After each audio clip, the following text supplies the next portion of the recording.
यदि कार्य करना नहीं आता तो भावनाओं से शुरुआत करें। जब हम किसी नकारात्मक घटना में फंस जाते हैं तो उस समय असहाय हो जाते हैं। ऐसे समय में हम क्या करें, इस स्थिति से कैसे निकला जाए, यही सबसे बड़ी समस्या रहती है। कौन सा उपाय हमें इस परिस्थिति से बाहर निकाल सकता है, ये समझ नहीं आता है। साथ ही आपको कहाँ से शुरुआत करनी है, ये भी समझ नहीं आता है। परिणामतः परिस्थिति और कठिन होती जाती है। मैंने हवाई जहाज से छलांग तो लगा ली है, लेकिन मेरे पास तो पैराशूट ही नहीं है। अब मैं क्या करूं? कुछ लोगों की हालत इस तरह की हो चुकी होती है। दरअसल इस प्रकार की परिस्थिति तभी निर्मित हो सकती है जब आपको अपना कार्य निर्धारित करना नहीं आता, लेकिन हमें यह अच्छी तरह से मालूम होता है कि हमें किस प्रकार की भावना अपेक्षित है। यदि आपको विचारों की ताकत का अंदाजा हो गया हो तो आप किसी भी परिस्थिति में कभी भी पीछे नहीं हटेंगे।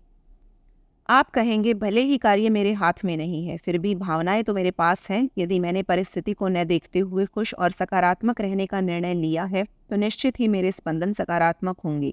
इस एक विचार से ही आपको कार्य मिल गया, अर्थात सकारात्मक विचार करने का। यह पहला विचार आपको रचनात्मक बनाता है। फिर आपका ध्यान सकारात्मकता की ओर जाता है। आप अपने आसपास की परिस्थिति से समस्या सुलझाने के कारण ढूंढने लगते हैं। आप आशाहीन होने की स्थिति से अपने जीवन के सूत्र प्राप्त करने तक की प्रगति कर चुके होते हैं।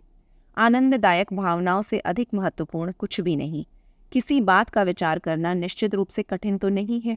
अनेक बार तो लोग इस बात पर विचार करते हैं कि उन्हें क्या खाना चाहिए, कौन सी कार लेनी चाहिए। मूलतः इन विचारों से आपके जीवन की दिशा नहीं बदलती है, लेकिन जब आप गंभीरतापूर्वक सोचते हैं कि आपको क्या विचार करना चाहिए और किस प्रकार आप आनंदमय भावनाओं का निर्माण कर सकते हैं, उस समय असली अर्थ में आप उस बात पर विचार कर रहे होते हैं जिससे आपके जीवन को नई दिशा मिलने वाली है।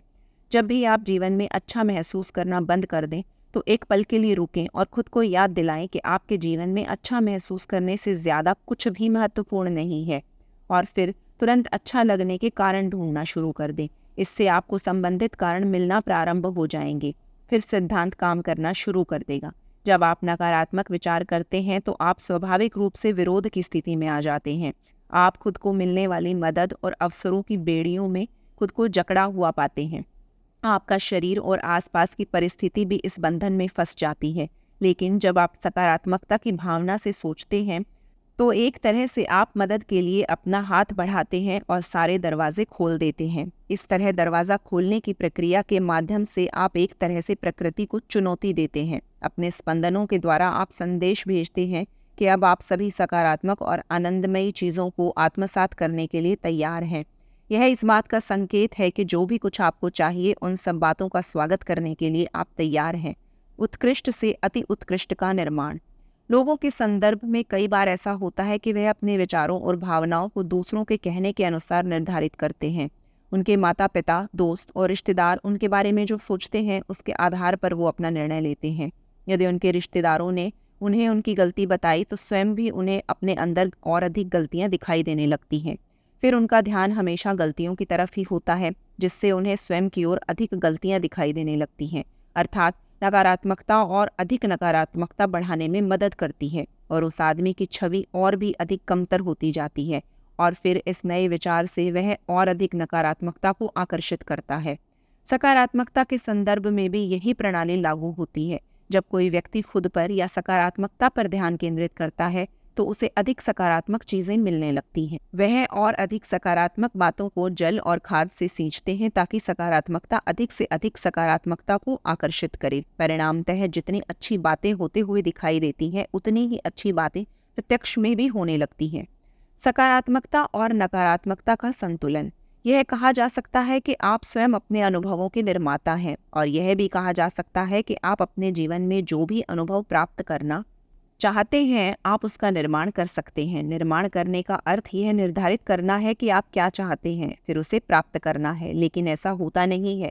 इसीलिए यहाँ इसका अर्थ यह है कि आप क्या चाहते हैं यह निर्धारित करें, फिर अपने विचारों को उस दिशा में कार्यरत करें, विचारों के साथ उस तरह की भावनाएं पैदा करें और फिर आकर्षण के सिद्धांत के आधार पर उसे अनुभव में प्राप्त कर लें। चाहे आप अतीत की घटनाओं के बारे में सोचें, वर्तमान पर ध्यान दें या भविष्य के बारे में सोचें, तीनों ही परिस्थितियों में आप जो भी विचार करते हैं वही विचार आपकी भावना का निर्माण करते हैं, और उसके स्पंदनों से आकर्षण का सिद्धांत घटनाओं का निर्माण करता है। प्राय हमने देखा है कि हर बात के दो पक्ष होते हैं, आवश्यक और अनावश्यक। कभी कभी ऐसा होता है कि किसी व्यक्ति के सकारात्मक शब्दों के बावजूद उसका ध्यान नकारात्मकता पर रहता है। जैसे किसी ने मुझे कहा, मुझे अधिक पैसों की आवश्यकता है, लेकिन वहाँ इस बात की भी तो संभावना है कि उस व्यक्ति के मन में ये भाव हो कि मेरे पास कम पैसा है। यदि कोई कहता है, मैं स्वस्थ और सुंदर बनना चाहता हूँ, लेकिन साथ ही वह व्यक्ति अपनी बीमारी को भी याद करता है, या फिर उसके मन में यह भावना उत्पन्न हो कि मैं बीमार हूँ, ये सभी मान्यताएं उस व्यक्ति के स्पंदन की दिशा को निर्धारित करती हैं। मान्यताएं एक प्रकार के विचार ही होते हैं जो आप बार बार करते हैं। यही कारण है कि आप क्या बोलते हैं इससे अधिक महत्वपूर्ण है कि बोलते समय आपके अंदर क्या भावना है। और यदि आपने गहराई से इसका निरीक्षण किया तो आपको समझ में आ जाएगा कि यह सकारात्मक है या नकारात्मक। प्रकृति से प्रतिक्रिया। कुछ लोग सोचते हैं कि लोगों के और प्रकृति के काम करने के तरीके एक जैसे ही हैं। उन्हें ऐसा लगता है जैसे हम किन्हीं शब्दों पर प्रतिक्रिया देते हैं, वैसे ही प्रकृति भी शब्दों को प्रतिक्रिया देती है। जब हम किसी व्यक्ति को कहते हैं कि इधर आओ, तो वह व्यक्ति समझ जाता है कि आप क्या कह रही हैं और वह आपके पास आता है। इसी तरह जब आप उससे कहते हैं कि इधर मत आओ, तो उसे उसका अर्थ भी स्पष्ट होता है। लेकिन आकर्षण के सिद्धांत के अनुसार काम अलग तरीके से होता है। इसकी कार्य प्रणाली में नहीं शब्द का कोई अर्थ नहीं होता है। जब आप कहते हैं यहाँ आओ, तो यहाँ आने के विषय का स्पंदन भी उन शब्दों से जुड़ जाता है। लेकिन जब आप कहते हैं कि मुझे ये वस्तु नहीं चाहिए, आकर्षण के सिद्धांत को ये समझ नहीं आता है। जिसकी ओर हमारा ध्यान केंद्रित होता है, उस चीज़ के निर्माण की प्रक्रिया शुरू हो जाती है।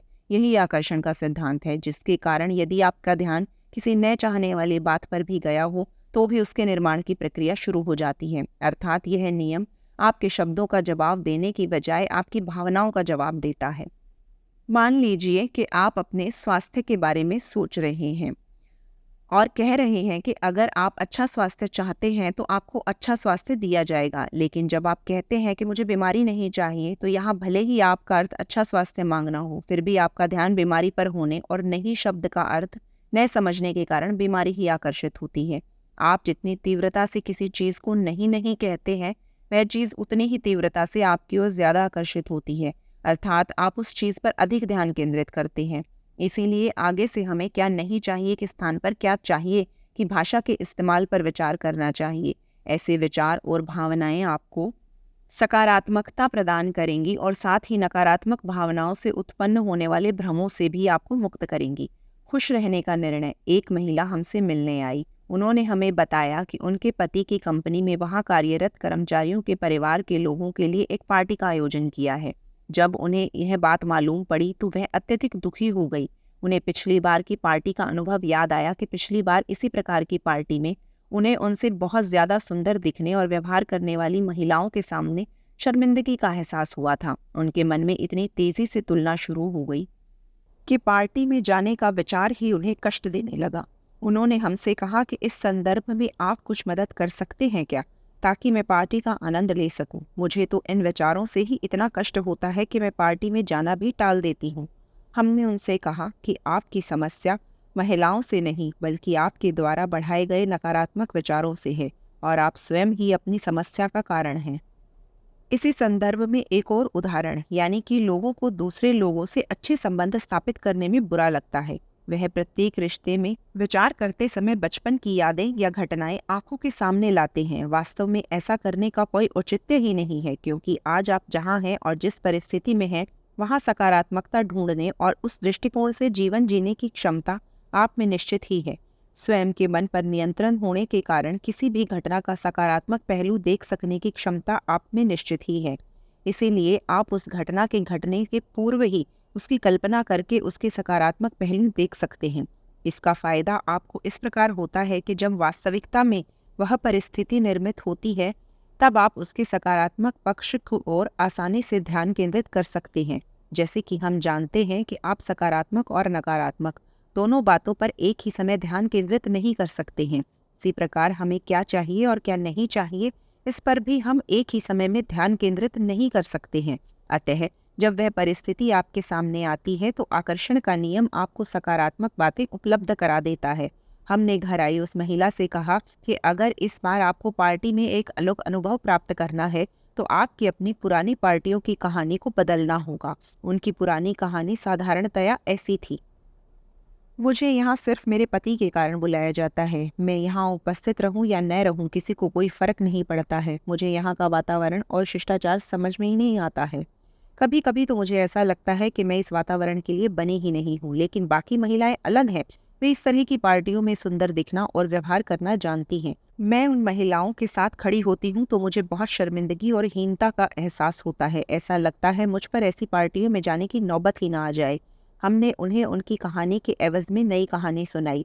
मेरे पति को कंपनी में बहुत आदर और सम्मान मिलता है। कंपनी अपने कर्मचारियों को परिवार की तरह मानती है और इसी के फलस्वरूप वह अपने कर्मचारियों के परिवार के सदस्यों को एक दूसरे से मिलने का अवसर प्रदान करती है। यहाँ कोई भी कंपनी के काम से संबंधित या उनकी कार्य क्षमता से बारे में बात नहीं करता है। इन पार्टियों का ऐसा उद्देश्य ही नहीं होता है। वास्तव में कंपनी के वातावरण से दूर अलग विचार करने के उद्देश्य से सब यहाँ एकत्रित होते हैं।